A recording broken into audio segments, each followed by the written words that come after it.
بسم اللہ الرحمن الرحیم۔ السلام علیکم ورحمۃ اللہ وبرکاتہ۔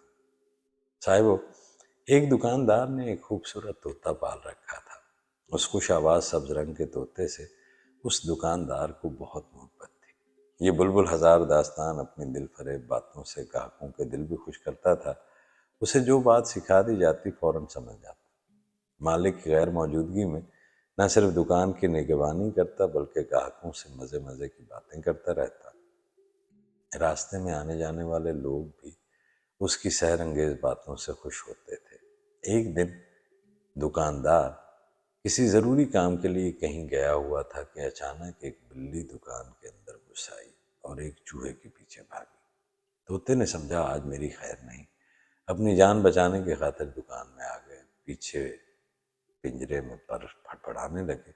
اس سے چند روغن بادام کی شیشیاں جو ہے وہ نیچے گر کر ٹوٹ گئی۔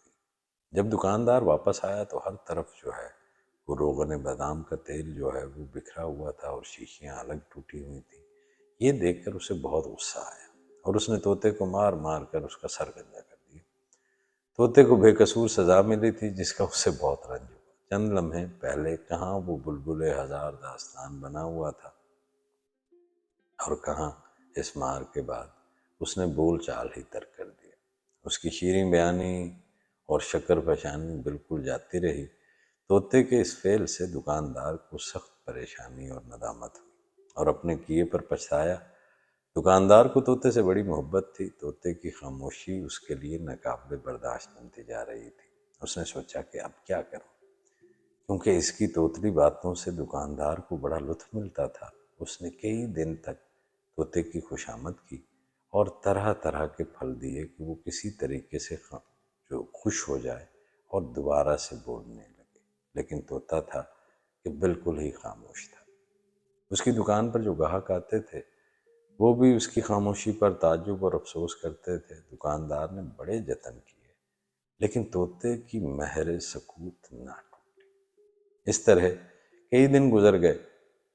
ایک دن بیچارہ دکاندار اسی غم میں حیران و پریشان دکان میں بیٹھا ہوا تھا کہ اتنے میں ایک 4 ابرو کا صفایا کیے ہوئے گنجا درویش خدا مست دکان کے سامنے سے گزرا۔ طوطے نے جو ہی اس گنجے فقیر کو دیکھا فوراً بلند آواز سے بولا، سائیں تو کس سبب سے گنجا ہوا ہے؟ شاید تو نے بھی بوتل سے تیل گرا دیا ہوگا۔ جو لوگ وہاں موجود تھے طوطے کی اس بات پر ہنس پڑے کہ اس طوطے نے درویش کو بھی اپنے جیسا ہی سمجھ لیا۔ صاحبو، اللہ کے پاک بندوں کو اپنے جیسا مت سمجھے۔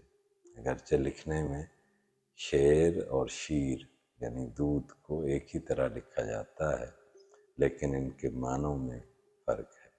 شیر دودھ انسان کی خوراک ہے اور دوسرا شیر جنگل کا بادشاہ ہے جس کی ہو سکتا ہے کہ انسان خود خوراک بن جائے۔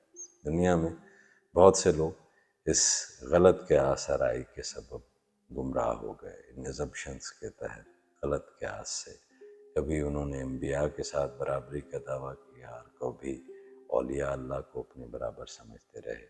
اگر کوئی اس بے ادبی پر اعتراض کرے تو کہتے ہیں کہ ارے ہم بھی انسان ہیں اور یہ بھی انسان ہیں۔ نبی اگر اپنا لعاب دہن ہنڈیاں میں ڈالے تو ہزاروں کا لشکر جی بھر کر کھانا کھانے میں ذرا برابر بھی کمی واقع نہ ہو۔ برابری کرنے والا یہ بدبخت کھانے کی بھری ہوئی دیگ میں اگر تھوک دے تو دوسرے لوگ تو درکنار اس کے اہل خانہ سے بھی کوئی اس دیگ سے کھانا نہ کھائے۔ تو صاحبو، تحقیق کے بغیر کسی کے متعلق یوں ہی قیاس آرائیاں نہیں کرنی چاہیے۔ یہ قیاس آرائیاں اور یہ مفروضے ہی ہیں جو آپ کی زندگی میں دکھوں کو اور منفی سوچ کو لے کر آتے ہیں۔ آپ کو خیر ملے۔